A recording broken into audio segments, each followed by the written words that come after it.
I think connects up both with the worries about memory and with the counterfactual penumbra of narratives that you were mentioning. And the worry is that you're attributing a deeply incoherent view and project to Nietzsche. So,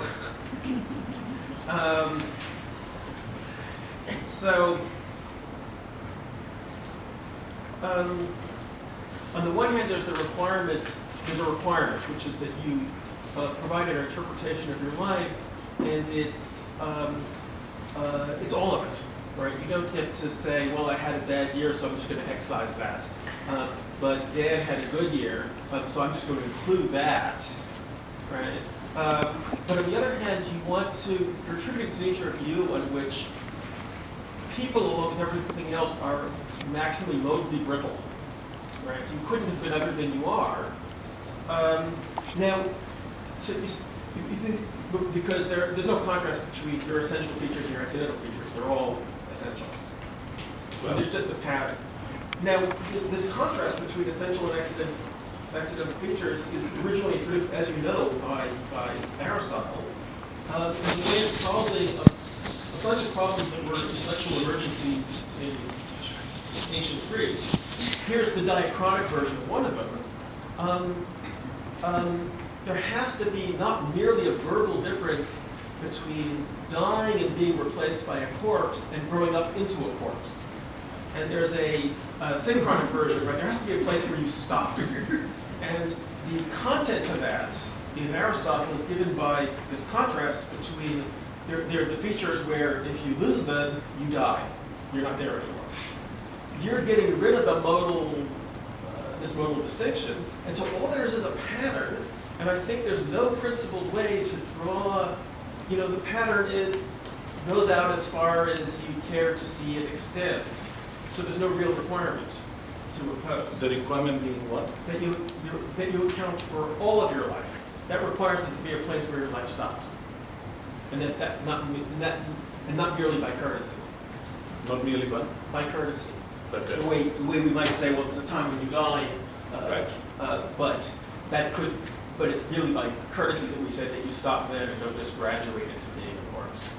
But that's exactly the point that I was making about narrative and beginnings and ends. That where you will begin, where your life begins, is precisely where your narrative says it begins, right? I believe that, for Nietzsche, not only my life, but everything in the world is interconnected that way. So all that we can do is cut pieces out. What he says, what's interesting is that the world doesn't come already cut up into pieces for us. It doesn't come up in Aristotelian species, it doesn't come up into this or anything like that. We make those distinctions, and those distinctions of where things begin, where they end, are distinctions that we can, so to speak, support and argue for, but they're not absolute. It's never absolute. Somebody else can come and show me that actually I was wrong, it began somewhere else, and that's a better interpretation of the events that I want to group together. So the question for me, the difficult question, is who is the I who's doing the grouping? And I think that may be part of what Owen is worried about, right? Because as you say, we have to occupy too many roles, perhaps at the very same time, and it's not possible to do that. That's an independent problem, though. I think the fact that there is no clear line for where something begins and where something ends is actually a wonderful liberating view, because it allows you to actually do, not find the world so ready-made for you, and actually start making things up in a good sense of it, not just fantasizing.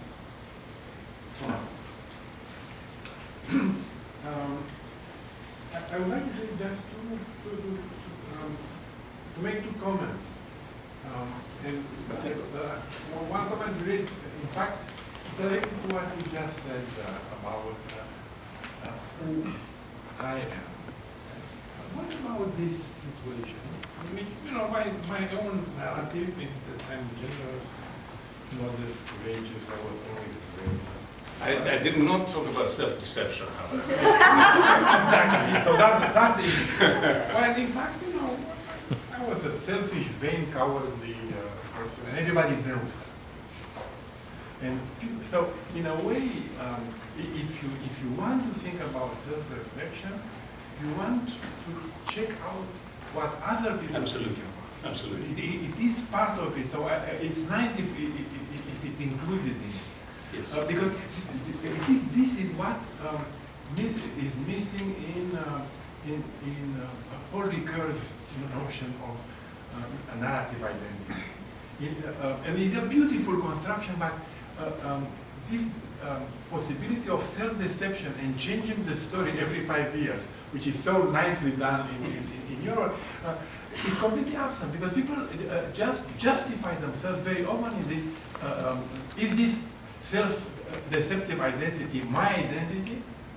No, I think that's an excellent point, and I have no time to talk about that. And in the Nietzsche book, I did talk about it a bit, but I didn't foreground it as much as I did. And now, of course, your colleague Pippin tells me that, oh, Hegel knows because it's all social and all that, but you Nietzscheans are individualists. No, we are individualists, but we are located individualists. And Nietzsche is very, very clear that if nobody reads him, right, there is no Nietzsche.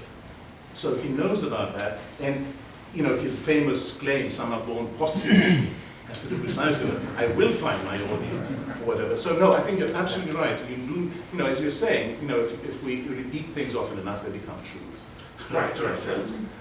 So we need other people, and in fact, you can't open up possibilities for life unless you have an audience that takes what you did and use it for its own purposes. So there is absolutely a social aspect. So, and just I have a little remark about it. It's so interesting what you said about temperament in the reader. And I would like to add, because I own this feature, I want to add age. I want to add age. You know, when I was young, I had only contempt for Werther by Goethe. And now I love it.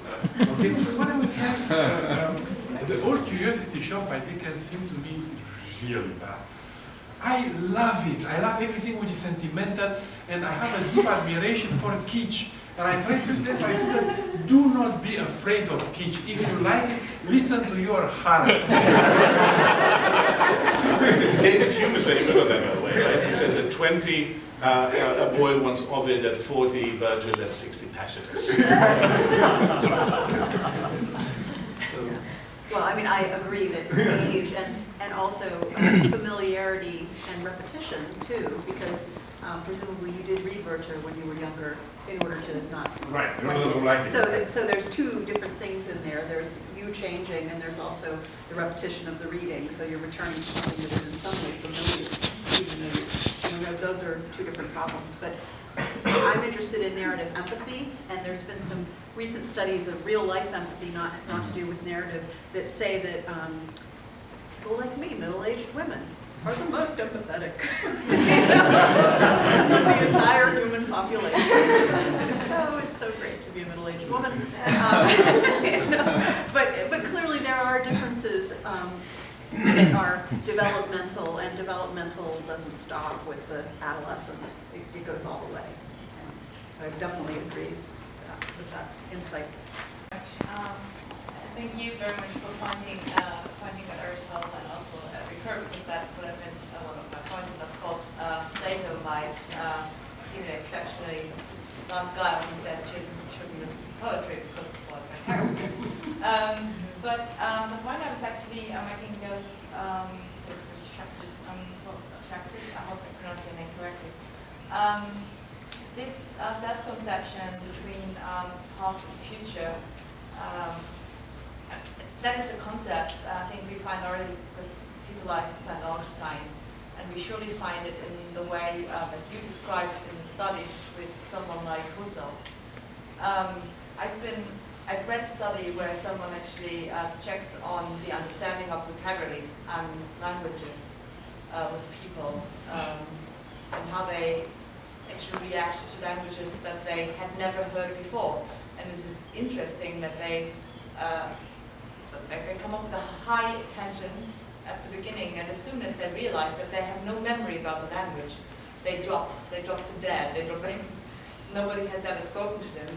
Actually, the results are the same as if they were not hearing anything at all, because they just break it down. So my question would be, do you think there are differences between languages, ideas like that are narratives, that you actually provoke by saying dog or holidays or whatever, or also things like music, which is, I think, thought to be one of the very things that you can even remember if you suffer from Alzheimer or so on and so forth. Do you think there are differences, or is there any proof for that? And would you say that therefore we have a different self-conception for past and future, depending on what kind of medium or what kind of content we're receiving? Well, I think there certainly are differences in the domain of memory that vary, in important ways according to the kind of material or modality, sensory modality.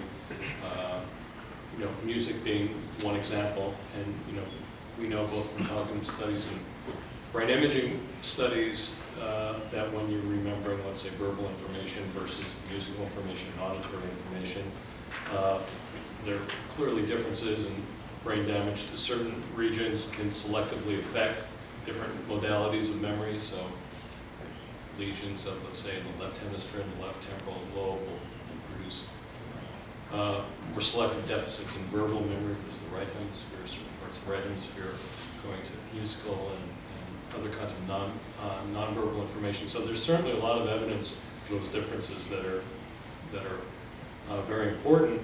How that relates then to the question of the self, and whether those are just different inputs to the self. There are many different kinds of inputs that the self uses, both to reconstruct the past, to imagine the future. Whether it's anything more than different inputs, I'm not sure. Whether it goes higher level than that to say that somehow the self would be different when dealing with information in one domain versus another, even though we acknowledge that those are, based on different brain regions, brain systems, and so forth. I'm not sure that I would go so far to make that strong a claim. Okay, Ben. For Nehamas, this relates to I guess, spurred by this remark that we need to tell a story about ourselves. So it seems like it's not just ourselves, right? So I was driving in this morning and I thought, there's lots of things that, decisions I've made that if I had the information I have now then, I wouldn't have made. On the other hand, I'm pretty happy with myself at the moment, so why not? Right? I haven't transformed every thus it happened into thus I willed it, but thus I'll take it. Right? So I'm on the way.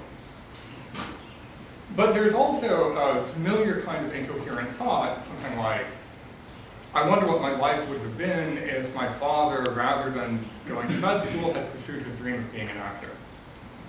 I wouldn't have been in that case, right? So my parents all have to be as they were. It all has to go all the way back. Whereas for my father, to have met my mother, he had to have gone to med school to avoid the draft because of the Vietnam War.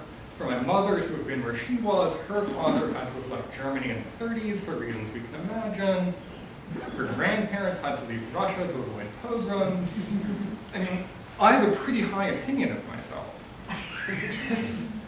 But if all those things have to be as they are for me to be as I am, better never to have been. Better never to have been, in my case. Right? And I mean, maybe this is just a problem that we have in the 21st century, in the 20th, right? All these atrocities. But it seems like this is an impossible bar to clear. You have to think of yourself. You have to think of yourself really highly to get everything in and affirm all of that. And if the answer is something like, what the answer to Professor Milgram was that, the beginning isn't given to you. You can start my narrative in various places. Then I'm not really sure why I can't also include gaps. I mean, Hans Kostrop's narrative has a gap of 7 years. Why can't mine have a gap of one party, or we'll replace it by a montage, or something like that? I mean, why does it all have to be? Castro has a gap of 7 years. And so there's this gap between the first and second parts of the Magic Mountain. We don't hear anything about it. Oh, I see. And what's the point there? The point is, so I'm just not, unsure, like, what the bar is, like, what all do we actually have to include in this story about ourselves. If I have to include in the story about myself everything that it takes for me to be me, I can't omit the embarrassing incident, neither can I admit my lie, then how am I ever going to get to this place that, of actually affirming all of that? If I can say the story begins here and ends here, why can't I say, and it doesn't include this? Well, I'm sure you could, and I'm sure you just did, but for Nietzsche, in fact, you can't. Everything is in fact necessary. You can think of it as pure determinism, yes, simple determinism. Causal determinism has exactly the same implication. So, what does causal determinism say? It says, from some point in the history of the universe, if you have the state of the universe at that point and the laws that govern its behavior, you can actually, in principle, predict everything. In a way, that's what Nietzsche is saying. Causal determinism doesn't say, in order to have I'm a gonna have decent no life, follow-up firm, because otherwise we'll get nowhere. We'll get somewhere. But the point I'm trying to make is that you don't have, it's not a matter of thinking of yourself very highly to do that, because it's true of everyone that we're like that. So you don't have to think of yourself highly to think that I'm different from the others and they don't have that long history. We all have that long history. And in fact, it may be impossible. There's a very interesting article by Bern Magnus in which he argues that, yeah, Nietzsche is saying, guys, this is the best possible world. Think about it. And as you said, maybe the solution is to just not to be born, not to die soon. The question then becomes, is that what you want to do, or do you want to accomplish something else? Nietzsche has certain ideas about how you can accomplish something else, but that's a different subject. Okay, Porter and then Nelson. Okay, I've got two questions, two subjects, I guess. One is quality. Can you tell a good story or a bad story? For all of you, really. What role does that play? And the second is necessity, a general necessity. Why? Cordelia, when her father asked that great question, she could well have said, well, Dad, don't you remember all these times when my ugly sisters did these things? And that was really nice, and all the love I've shown you and everything. She can't, she's speechless. She doesn't know how to tell this story. She's not going to tell this story. And for most of the play, as I recall, she doesn't say much. She is a character, though. She has character. She was created by Shakespeare. But her powers of narrativization don't play any role.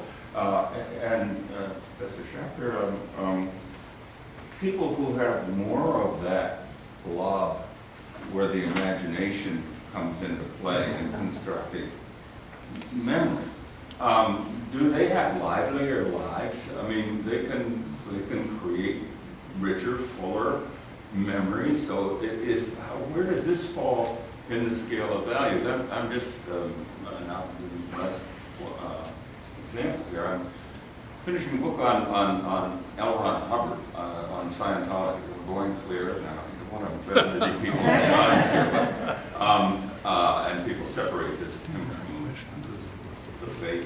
But he could tell stories. Apparently, he was an extraordinarily gifted storyteller, and of course, he could write faster than anybody could read. And I think he has the Guinness Book World Records for a number of books. It's over 1,000. But still, he's not saying, but he has that powerful imagination that can continually create the past and create himself. So that's my question. What role does that gift play in this whole business, being a self?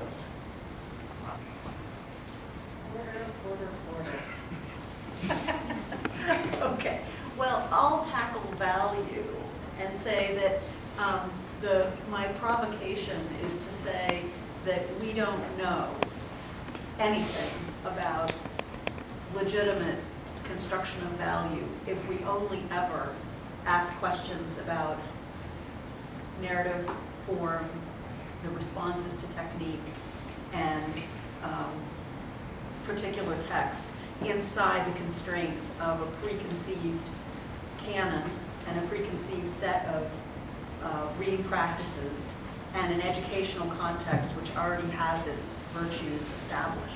That we simply won't know that. We will know many other things, many of them great, and we will, I hope, guarantee that people will continue to know Lear by doing that. But we will rule out a million questions that we can't even begin to ask if we don't open up our questions about how narrative works to people who actually read because they want to, not because they had to go to a class or had to see the play. So I think the questions about value should be reopened once we have decided that we're actually going to pay attention to what a whole host of real readers who we've been resolutely ignoring for, I don't know, 100 years? Since the Victorians, we've been ignoring them. In order to become professional. It was a cost of becoming professional in literary studies that we would ignore the thing that we now say is belletristic. And I'm even saying beyond the belletristics, because most of those guys were pretty well educated, that we ought to actually be able to think about what is happening when readers, and not just readers, viewers, gamers, when people encounter fiction, narrative fiction, what is happening? What does immersion in a fictional world mean? I think that the things that you've been talking about are extremely related to the questions that I'm interested in. And I think that Richard Garrick, who's a psychologist who works on this subject, talks about how it's not what Coleridge says, it's not the willing suspension of disbelief, it's the opposite. It's that we humans have to strive to activate skepticism. We have to learn to distrust story because we are so automatically good, probably because of that default network. We are so automatically good at populating story worlds and believing in things that are not true, even though we learn that they're not true. So I think the question of value is a valid question that we ought to hold to one side, and then ask again when we have a little more evidence about what's going on with real readers, ordinary readers, viewers, gamers, the whole range of people who encounter narrative. Change bias. And that seems as though we instinctively give our lives a certain shape that's very common in rags to riches kind of stories. So one could ask the value question of that, does that make it a good thing because it's generally happy making? Or you could say, does it make it a bad thing because it involves self-deception?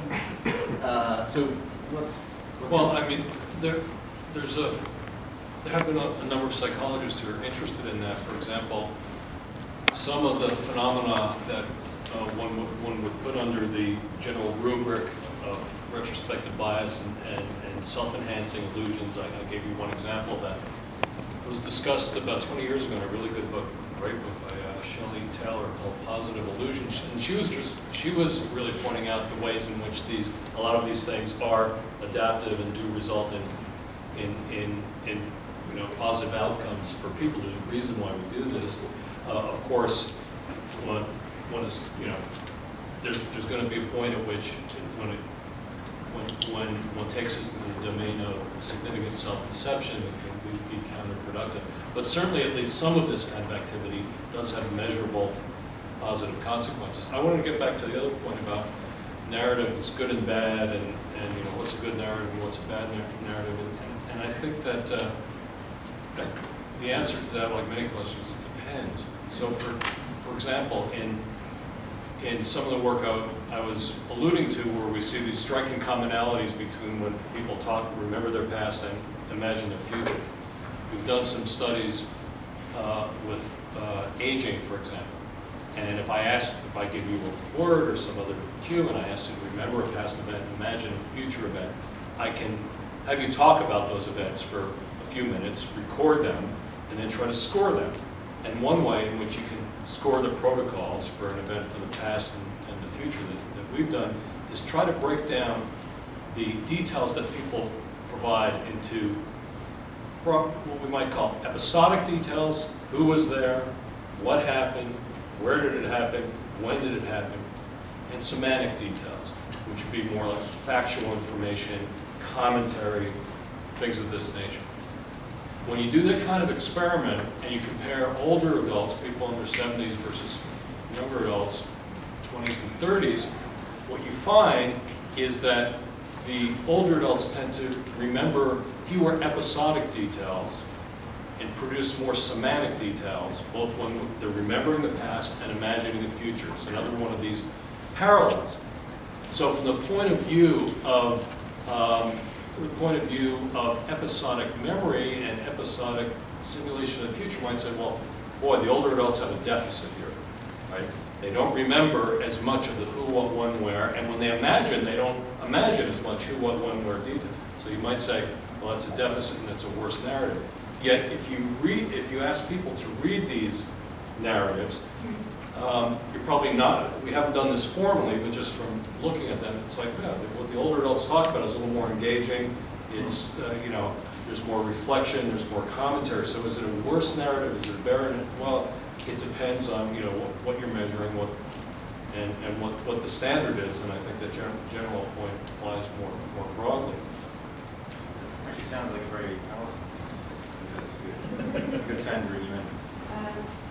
Yeah, so this is a comment that I think is relevant to all of the panel, which is thinking about it, two different ways that we have of construing and thinking about counterfactuals.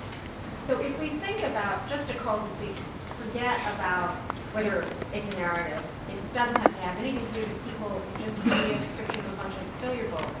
One of the things that seems to be important about our conception of causal sequences is that they support counterfactuals. That's kind of a philosophical. I'm sorry, support what? Counterfactuals.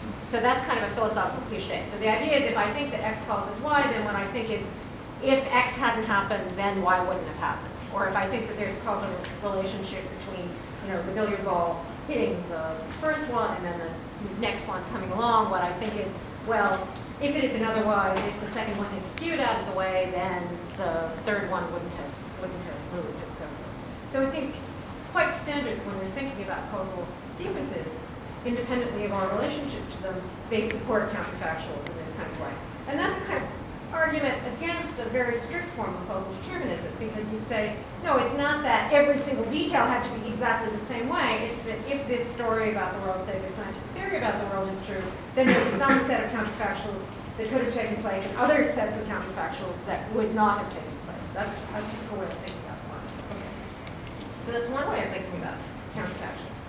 But there's another very closely related way we think about counterfactuals as human beings, which is what people in philosophy think of as interventions, which is thinking about, now I have a whole bunch of choices that I can make about things that I'm going to do that are going to bring about different kinds of outcomes in the world.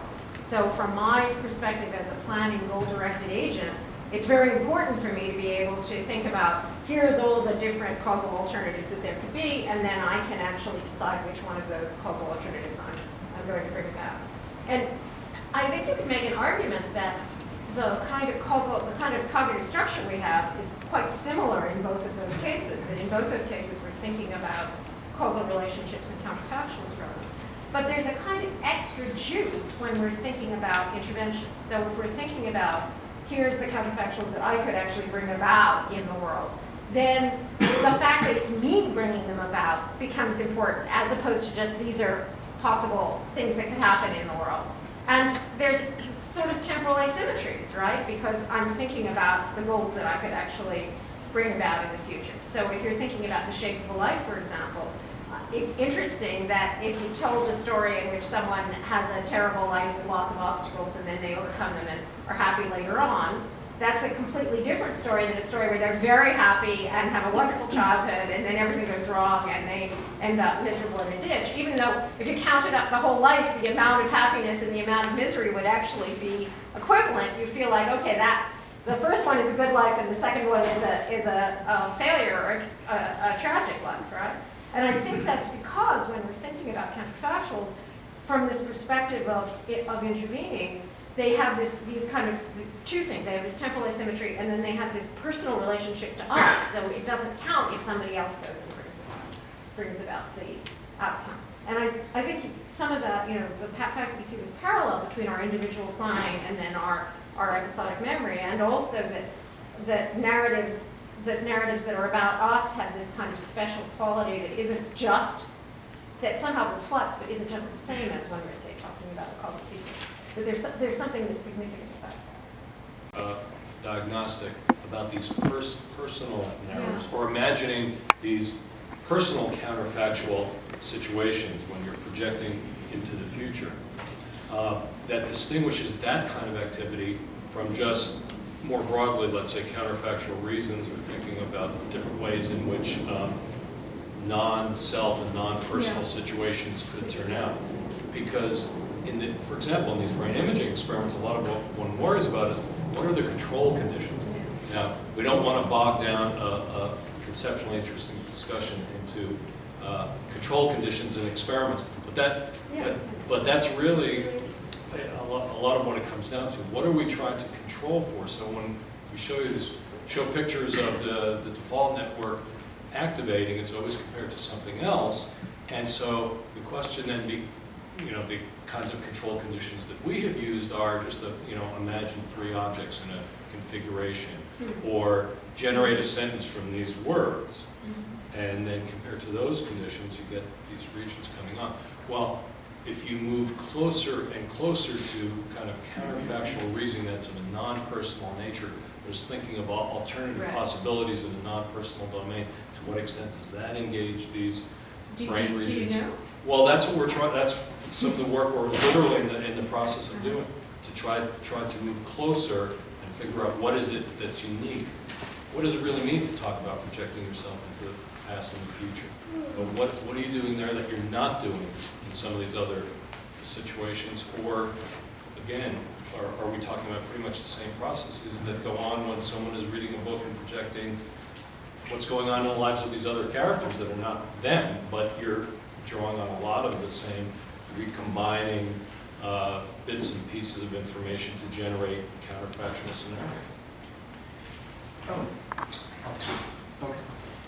So, Okay, this question for Dr. Schacter. I really, about this kind of amazing common ground between a memory of the past, actual experience, imagination, and the future scenario. And my question is actually, what are the prospects for a cognitive science to actually furnish an explanation that could distinguish between the two? So, just to say what I mean, this kind of invitation to think about a memory as an imagination of a past experience. I mean, I think that actually very compelling about that, and actually what else is it, right? But then that kind of, for me, is an invitation to kind of try to look into that imagination for what aspect of it could tether it to something actual as opposed to just being a possibility. And so then it becomes a problem of reference, right? Which is perhaps the only respect in which the imagination and the actual memory differ. So what are the prospects that psychology could ever make a distinction at that level? Well, I think we can make some distinctions, although they're somewhat tentative and not entirely satisfying, because I've emphasized the commonalities here, but there are differences both in brain activity and in cognitive features of, even though I think you said it exactly right, that memory is kind of an imagination of the past with constraints. I mean, memory is not a complete fantasy. It's accurate much of the time in various ways. But I think fundamentally that's what it is. So we know, for example, from cognitive kind of experiments that when people remember actual events that have really happened, they tend to report more sensory and perceptual detail than when they imagine things that might happen. And you could those distinctions have been made in psychological literature for a long time. When you look at some of the other slides from the Remembering the Past, Imagining the Future experiments, or some of the other findings that I just didn't have time to go into, there are some differences. There are some regions, for example, that are more active when you're imagining a future event, and there are various possible reasons why that might be the case. We tend to link it to the idea that when you're imagining the future, you have to do a little bit more of this constructive, combining kind of activity than where you're just integrating things that have come together in the past. So we have made some distinctions along those lines, it is a fundamental problem if you see these two things as being as overlapping as we do, and we don't yet understand it very well. Alex? Yeah, I was thinking about methods, and I mean, this conference is kind of organized around shared, I guess, trying to come up with shared questions that are through different methods, and so, I was just struck by how different the methods were and the modalities of these talks. And I'm just thinking about, that Professor Schachter's talk, it did go toward the brain, toward the image of the brain, and so my question for the other panelists is, does it matter that they make talks that don't have images of the brain? And for Professor Schacter, I was struck by the Arthur Kessler quote, and I guess I'm curious about how important is literature really is that just a kind of decorative flourish? So it's nice to have at hand these elegant, eloquent quotations from literature. So is it necessary, or is it just ornamental? Right? So it's kind of and the use of Kessler in this talk, but also more broadly, reading literature at all for your work. I would say for me, it's somewhere between necessary and ornamental. In other words, it can, to me, a source of like hypothesis generation or insight, or maybe with thoughts I wouldn't have had otherwise. That sort of thing. It's certainly not purely ornamental. Is it necessary? No, that would be too strong a statement. But I find it very, very useful, just as a source of ideas. As for why I didn't use a brain image, I teach at a university that does not have functional magnetic resonance imaging available, but that's not the real reason.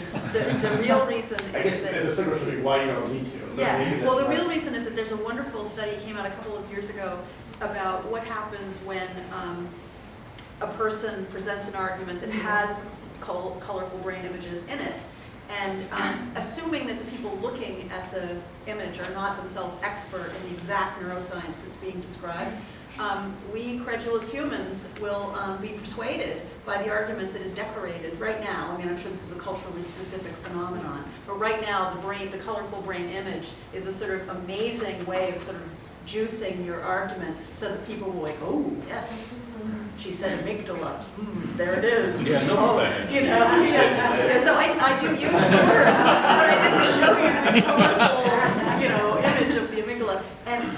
And so knowing that it seemed to me to be sort of a kind of a form of rhetorical cheating since I am not a person who actually makes brain images and studies things, to illustrate with brain images, because it seems unfair. I don't want to mislead. I want my argument to be obviously an argument and vulnerable to questions like Porter's and not swaying you in that fashion. Color, apparently. I mean, there's something about color and things that we look at with our eyes that are very powerful to us. Is that why your slides weren't very colorful? You weren't trying to mislead it? Hopefully He's not. exactly a neuroscientist, so he's allowed to. Right, that's part of what we do, but one does have to be cautious because those slides are abstractions. They're statistical maps and that have a lot of assumptions built into them and so forth. So they shouldn't be taken too literally. They can be taken too literally. I know the studies you're talking about. Certainly, it's a significant issue of juror decision making. Although even some of the latest evidence on that seems to be somewhat contradictory. It's not clear how general or pervasive these effects are, but they have been shown in certain situations. And Roy Alexander, do you take neuroscience to be complementary with your project? Well, I would like whatever it is that I believe to be compatible with whatever it is that Daniel is doing. Thank you. But on the other hand, I don't think that what I'm doing, as I'm doing it now, is sort of essentially dependent on any particular view of the brain. A view that I possibly can't have anyway, so I'd better not use it, as a matter of fact. If I did, I think I would be showing off, I think. Well, let's put it this way. Are there any features of your view that could be defeated by some finding in neuroscience? Well, on the one hand, I hope so, because that makes it an irrefutable, disconfirmable view. On the other hand, I hope not, so that it's true. Okay. You don't need slides to weasel. Like, that's what here. Oh,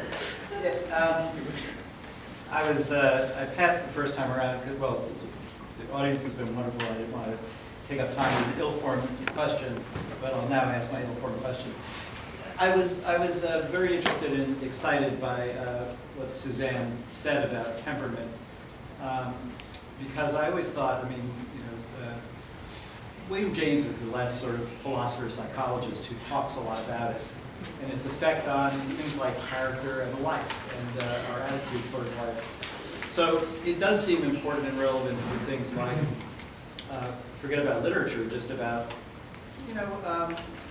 we think about the way people offer narratives. We talk about people who are self-effacing or modest or humble or the opposite. And both we can think involve mistakes of self-assessment in various ways. I wonder though, and so I was just thinking, I've been thinking a lot about how that would have effect perhaps on the sort of abilities of an individual to, you could imagine like with Kagan's work on shyness, I remember when that was first coming out. I think one of the things that was found in early childhood about people who were shy is that their heart rate stayed up for much longer to novel stimuli, early on. So it was a sort of a novelty. We'll suppose that it's some kind of reaction to novelty, would be a typical one, that would lead people to step back and things. And one could see how that would be a sort of a psychobiological context that would, or an ecology, that would place certain constraints on how one would project one's own abilities to live a life or be out there. And it's an interesting question to me whether or not some of the people we think of as the great self-fashioners, the Socrateses, the Nietzsches, the strong poets, have an unusual temperament, Some of the ones who are like posthumously strong poets, like the Emily Dickinsons, they find the poems in the drawer, that was a kind of different kind of temperament. So there's interesting questions here. But specifically what I wanted to ask Suzanne is, do you have in mind any particular, that you could think of, I sort of feel like you must, either a genre of texts, novels we'll say, or poetry, a genre, a book, a set of characters who you think that audience reception has made a huge difference to in terms of the audience's sort of, I don't know, now you want to talk. Yes. Under temperament, Yes. you had a whole bunch of things like personality traits, temperament, mood. But did you have in mind some, I'd be curious if you had an example of one we Well, I think mean, we could have a long conversation about that subject, because it, particularly when you talk about genre, if we're talking about the full range of, sort of despised genres all the way up to honor genres, there's going to be something there about that. But let's just say that serial narrative as a phenomenon, which, it's existed for a long time, but certainly there's strong 19th century examples in the novel and in stories. You mean like Dickens or? Yeah, well, like Trollope, Okay. his series, or in the 20th century, there's lots of serial narratives, some of them extremely long, like Galsworthy. But then also all of our television narratives that transpire over seasons. I think that there's something about serial narratives that definitely, there are people who have patience with them and people who do not. And people who get bored with them and people who do not. And I think that there's probably something in there about temperament that has to do both with tolerance of a certain degree of sameness and repetition, but also susceptibility to that form of curiosity that's provoked by the break. The serial narrative, the way it works is there's always a break at a certain point. Everybody I know is complaining about 13-week seasons of all the good shows. Yeah, exactly. Right now. I mean, Yeah, seriously. exactly. And then there's that thing where you ask yourself, like for instance, everybody's complaining about what's happened to this current season of Downton Abbey, which I haven't seen. I've seen the first season, and I'm saving the second and third seasons for the next time I have knee surgery, so I can just watch them when I'm incapacitated.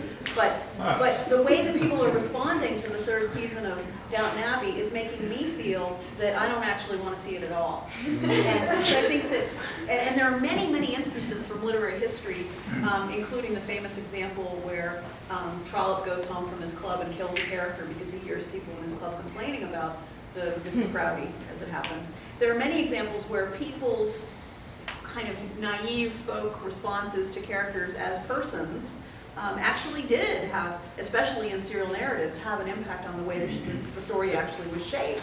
And people are like, okay, you don't like her? Fine. That's such a good story. Yeah, but Okay. a lot of film now, right? It starts Sure. with focus groups. Absolutely, Right. so it's So- built in, or the way that, that it's very difficult in today's narrative just to say a genre, because you'll have a particular story world that is both a graphic narrative and a serial comic, a television show, a game with intricate branching path narrative options built into it, so that there's this kind of proliferation of media, even within a single story world. That, again, I think that there's a huge impact of both experience, like I can't deal with narratives that are in games because I'm an incompetent gamer, but there's also some degree of some kind of temperamental response to the fundamentals of narrativity, curiosity, suspense, and surprise. Are you a person who hates being surprised? Well, there's going to be some genres you're really not going to like horror movies. Yeah. Maybe other reasons for hating okay. Okay, so we're going to take one more question, and then after that I'm going to invite all panelists to say some glorious, synthetically, Oh, great. inglorious. So, yes. Hi. So I wanted to kind of discuss the idea of unity as part of self and narrative. And so it made me think of, Edgar Allan Poe's theory of the short story is that the singleness of effect of a short story is due to the ending. That when he writes a short story, he writes a poem like Raven, it's because the end is always in mind at the very beginning of the process of composition.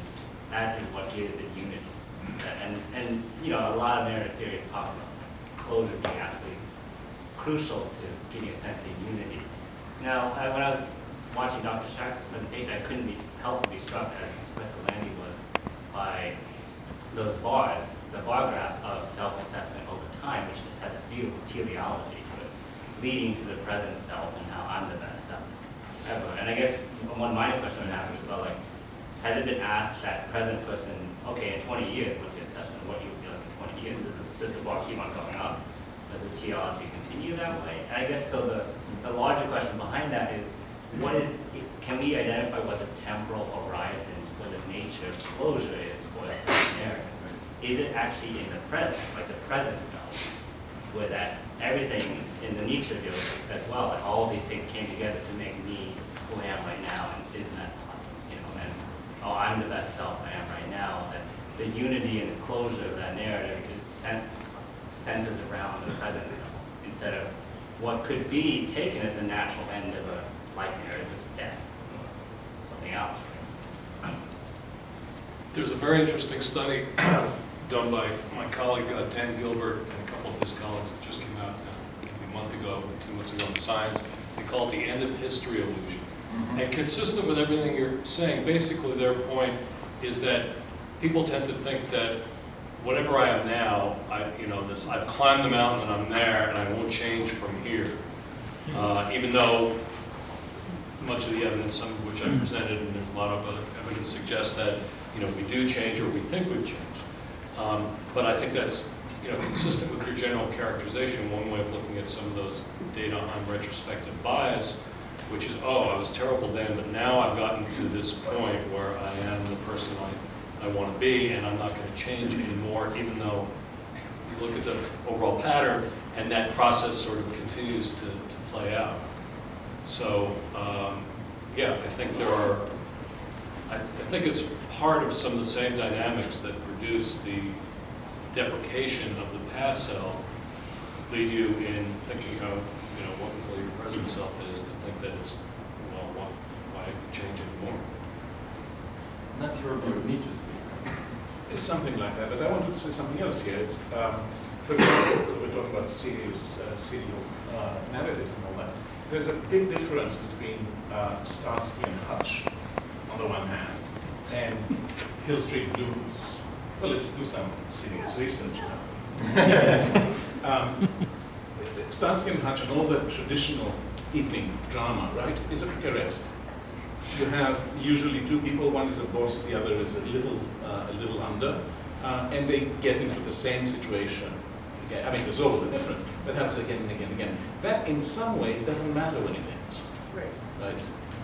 But what happened, and I think it's very, very interesting, is that all of a sudden this man, Steve Bochco, comes into the picture and says, you know what, I'm going to use some soap opera conventions into evening drama.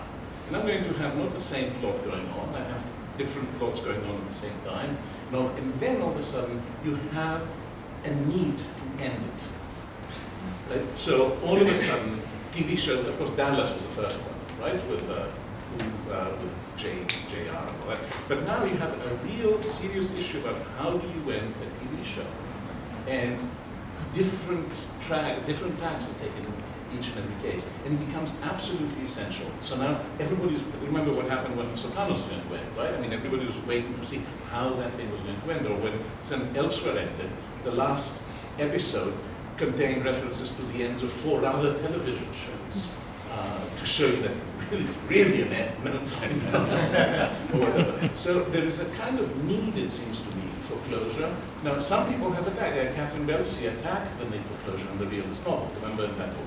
She says that a terrible thing. It shows, it makes people think that everything works out all right, whereas in fact the world is not like that at all. And that seems to me a simple fallacy.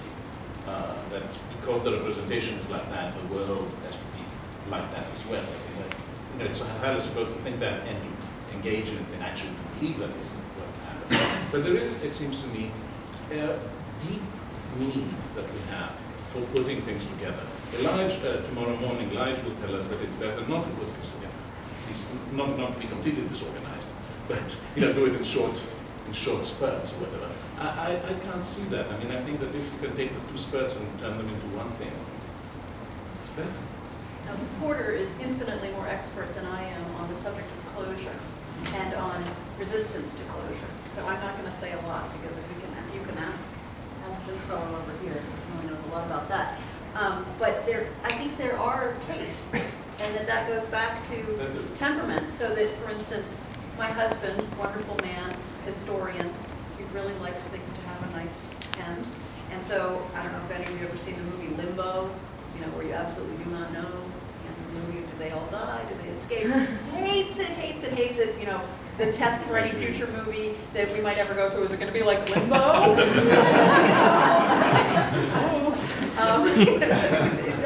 It does sort of depend on how, do you prefer something that is open-ended because it allows you to do more of that kind of fantasizing? And I actually wanted to look back to the question you were making about events and causality and counterfactual. I think it's a very powerful point and a very true account of what we do when we read.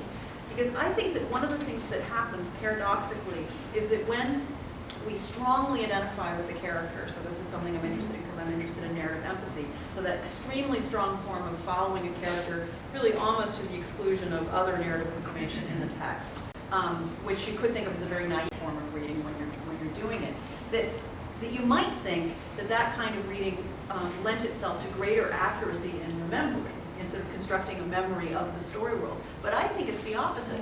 I think that we are more prone to misremembering stories where we've had very intense character identification. It might not even be to the central character. It might be to one of the minor characters around the edges that we really attach to psychologically as we were reading. And my evidence for this is something that happened to me when I was little, when I read Lord of the Rings for the first time, and I was young to read it. So I was reading it really as a story about a quest. Pardon me? You read it more than once. Lord of the Rings many times. Many times. I'm an English professor. I've read a lot of things a lot of times. So Lord of the Rings I read when I'm young. And I guess you guys are probably not aware that at the end of that story Frodo dies. Like at Mount Doom, he's dead. He just dies. Because I was so identified with Frodo as a reader that I could not bear his failure. And so I killed him. And so that's like the strongest example in my own reading life of a strong identification resulting in a completely inaccurate, like a plot synopsis problem, not just like an interpretation problem. Like Frodo objectively does not die at Mount Doom. Gollum does, but no, I killed Frodo. So I think that our personalities, our age, our reading experience definitely puts constraints on the degrees to which we're going to confabulate different possibilities. But that we do it, and that it doesn't always actually result in a construction that would match any other reader's construction of that same narrative. We're talking about text. And that's a slightly different question that you were asking, because you were thinking about lives, and I'm thinking about narrated material. But presumably part of what happens, there's this, speaking of Lord of the Rings, there's this fantastic quote, which actually maybe saved my talk because I like it so much, but it's about Lord of the Rings. W.H. Auden, when he first reviewed Lord of the Rings, had this brilliant insight about Lord of the Rings, which was, so why did he like it when most people, or many serious literary people, had Alexander's, oh, there's awful orcs. But I like all kinds of others. Reaction to it. Very low taste. And what Auden said is, if you think about any life from the outside, it looks like one of these particularly boring kinds of 19th century realist fiction, where one thing happens, then another thing happens, and another thing happens, and another thing happens. And the most interesting life actually looks like that.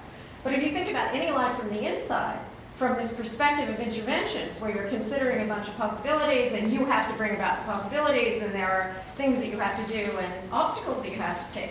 He said the only realistic way of actually describing that life is that there are these quests that you're on that are unbelievably, incredibly important, and that people are trying to keep you from doing, and the entire fate of the world resolves on them. Even if the quest is, I have the faculty search committee meeting on Monday, and my colleagues are going to choose the wrong person, and if I don't actually make the right political decisions, then, so even from that, and I think there's actually something psychologically important about that, because we have lots of reasons to believe that, in fact, it's our capacities for being able to do planning and intervention on a very, small, banal scale that's the thing that actually is one of our significant evolutionary advantages.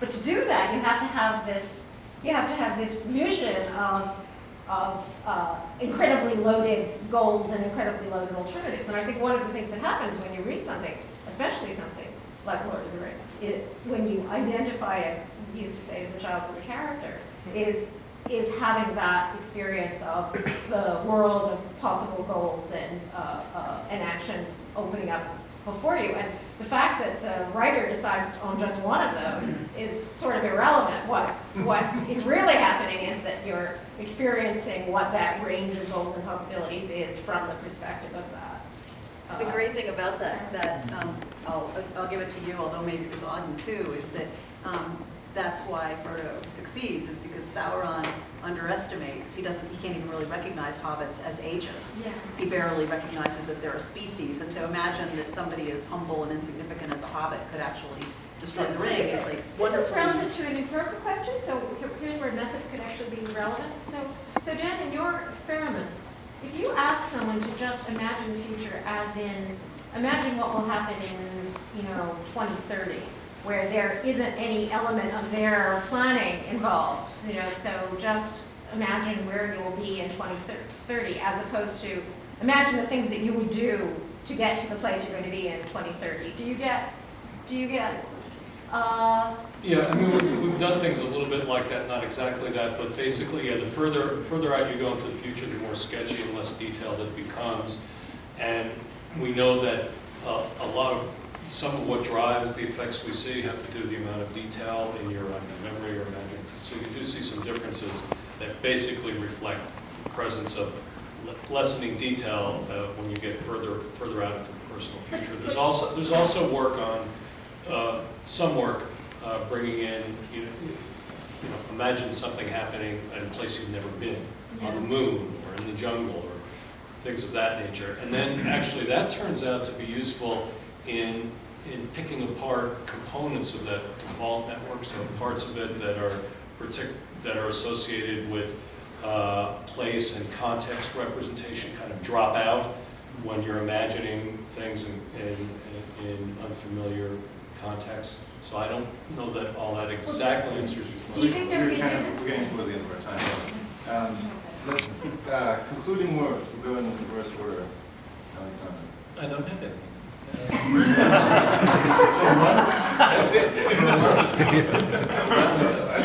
I learned a lot. I enjoyed it very much. I thought the questions were great, but yeah, unity is important. I'm I'm impressed with the value of looking further into trying to understand what underlies different kinds of narratives, and the question of whether these personal memory narratives, or when we imagine different scenarios unfolding in the future, for example, how does that relate to the more formal narrative structure, stories and so forth? Is that really in there in our personal narratives, or are they really two different things, or what's the overlap? And I'm bitterly disappointed that I haven't heard any heretical ideas about plot. Yeah, that's planned. Yeah. We'll do. Yeah, we'll talk about that over there. Okay. Thank you all very much.